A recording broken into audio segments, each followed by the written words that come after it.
में मुझे बाले नहीं चाहिए लोग देना चाहिए मुझे साल बर्बाद कर बना।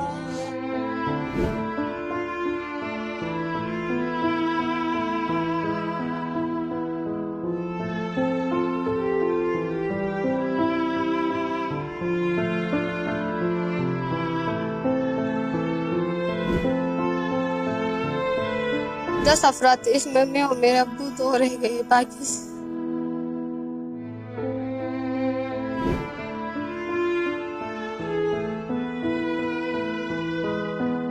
ये हमारे फसल जो कम से कम 3-4-5 हजार एकड़ जमीन है जिसमें चावल सुपर होते, तो ये सारा हमारा खत्म हो गया।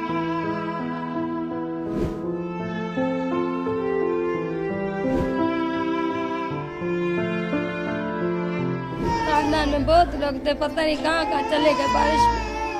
हम 5 घर आए यहाँ मदरसे में रहने के